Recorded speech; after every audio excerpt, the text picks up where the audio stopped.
Chicken roast যে কোনো অনুষ্ঠানের জন্য একটি কমন রেসিপি হলো চিকেন রোস্ট।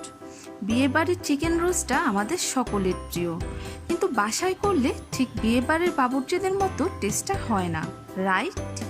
আপনারা যদি পারফেক্ট মশলার মিক্সড করতে পারেন তাহলে রোস্টটা পারফেক্ট হবেই। চিকেন রোস্টের জন্য আমি এখানে চিকেনের 4টি লেগ পিস নিয়ে নিয়েছি। চিকেনের পিসগুলো ধুয়ে পানি ঝরিয়ে নিয়েছি। এবার লবণ দিয়ে দিচ্ছি। লবণ অল্প দিলে হবে না, এতে করে ভিতর পর্যন্ত লবণ যাবে না, তো পর্যাপ্ত পরিমাণে লবণ দিতে হবে। আর রোস্টের জন্য আপনাদের পছন্দ মতো যে কোনো সাইজের যে কোনো চিকেন ব্যবহার করতে পারেন, তবে দেশি বা সোনালী মুরগি যার ওজন 700 গ্রামের বেশি নয় এমন চিকেন ব্যবহার করলে রোস্টগুলো দেখতে ও খেতে বেশি ভালো হয়। চিকেনগুলো লবণের সাথে খুব ভালোভাবে মাখিয়ে এক সাইডে ম্যারিনেশনের জন্য ঢেকে রেখে দেব 10 মিনিটের জন্য। একটি প্যানে 1/4 কাপ তেল নিয়ে নিয়েছি। চিকেনগুলো এখন তেলে ভেজে নিব। জাস্ট হালকা ব্রাউন কালার আসলেই উঠিয়ে নেব। এক পাশ 2-3 মিনিটের মতো করে ফ্রাই করে নিলেই হবে, বেশি ফ্রাই করলে আবার চিকেনগুলো শক্ত হয়ে যাবে।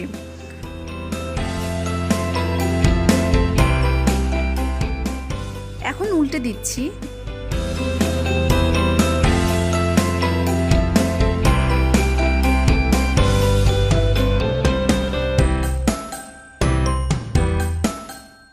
দেখতেই পাচ্ছেন খুব বেশি একটা ফ্রাই করিনি, জাস্ট একটু ব্রাউন কালার হলেই উঠিয়ে নিয়েছি।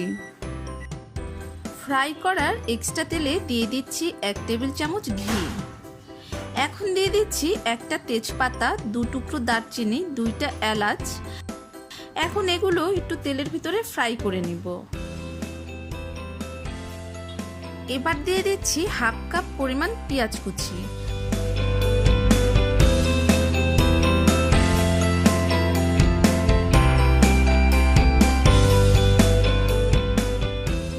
পেঁয়াজ কুচি যখন হালকা ব্রাউন হতে শুরু করবে তখন দিয়ে দেব 1/4 কাপ পেঁয়াজ বাটা।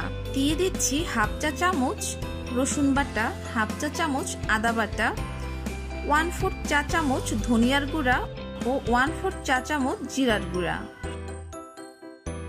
এখন সবকিছু মিক্সড করে নিব।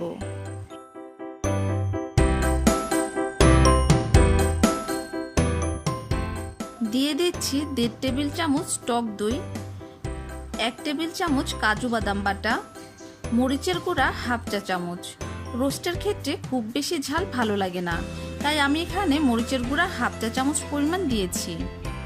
এখন দিয়ে দিচ্ছি টমেটো সস 1 চা চামচ।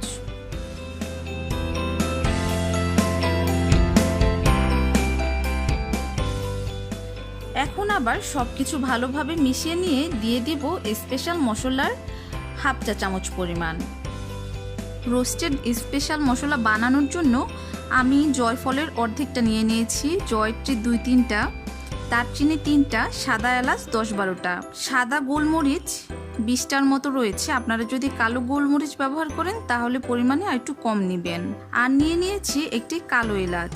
এই সবগুলো তেলে গুঁড়ো করে নিতে হবে, আর এখান থেকেই আমি 1/2 চা চামচ ব্যবহার করেছি। সব মশলাগুলো খুব ভালোভাবে কষিয়ে নিতে হবে, মোটামুটি 8-10 মিনিটের জন্য কষিয়ে নিতে হবে। সামান্য পানি দিয়ে ভালোভাবে কষিয়ে নিব। খেয়াল রাখবেন মশলা কষানোর সময় প্যানের গায়ে যেন লেগে না যায়, এর জন্য ধৈর্য সহকারে সময় নিয়ে মশলাগুলো নাড়তে হবে। মশলা কষানো যত ভালো হবে খেতে কিন্তু ততই সুস্বাদু হবে। 10 মিনিট পর ফিরে এসেছি। মশলা কষানো হয়ে গিয়েছে, দেখতেই পাচ্ছেন তেল উপরে ভেসে উঠেছে। এই পর্যায়ে ভেজে রাখা সেই চিকেনগুলো দিয়ে দিব।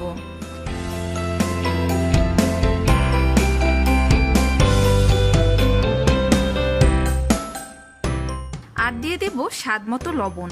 এখানে লবণটা একটু বুঝে দিতে হবে, কারণ চিকেনগুলো আমরা শুধু লবণ দিয়ে ভেজে রেখেছিলাম।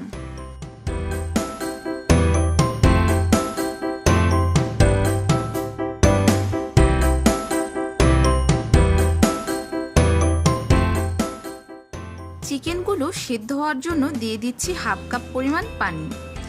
এখন ঢাকনা দিয়ে ঢেকে রান্না করব, তবে মাঝে মাঝে নেড়ে দিতে হবে যেন চিকেনগুলো নিচে লেগে না যায়। মিডিয়াম আঁচের ততক্ষণ পর্যন্ত রান্না করব যতক্ষণ পর্যন্ত না চিকেনের পানিটা শুকিয়ে যায়। পানি প্রায় শুকিয়ে গিয়েছে এবং কষানো হয়ে গিয়েছে। এই পর্যায়ে দিয়ে দেব কাঁচামরিচ। আমি এখানে 4-5টি কাঁচামরিচ দিয়ে নিচ্ছি। কাঁচামরিচের মাথাটা একটু চিড়ে দিয়েছি, এতে করে ঝাল হবে না, কিন্তু কাঁচামরিচের সুন্দর একটি ঘ্রাণ আসবে। দিয়ে দিচ্ছি 1/2 চা চামচ চিনি। আপনাদের টেস্ট অনুযায়ী চিনিটা ব্যবহার করবেন, যেহেতু কাজু বাদাম ব্যবহার করেছি আর কাজু বাদাম বেশ মিষ্টি হয়ে থাকে, সেহেতু বেশি চিনি ব্যবহার করার প্রয়োজন পড়বে না। আর দিয়ে দিচ্ছি 4-5 ফোঁটা কেওড়া জল ও 5-6 ফোঁটা গোলাপ জল। এখন দিয়ে দিচ্ছি 1/4 কাপ লিকুইড দুধ। আর দিয়ে দিচ্ছি 1 টেবিল চামচ ঘি।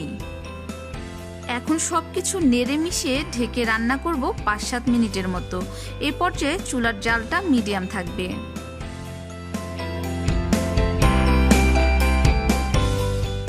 চিকেনগুলো এমন ঝোল ঝোল অবস্থাতেই নামিয়ে নিব, কেননা চিকেনগুলো ঠান্ডা হওয়ার পর ঝোল বেশ গাঢ় হয়ে যাবে। বিয়েবারের মতো রোস্ট হয়ে গিয়েছে। আশা করি এই রেসিপি আপনাদের ভালো লেগেছে।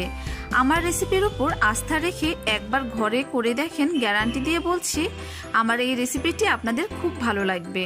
আর ভালো লেগে থাকলে অবশ্যই আমাকে কমেন্ট করে জানাবেন যে কেমন হলো।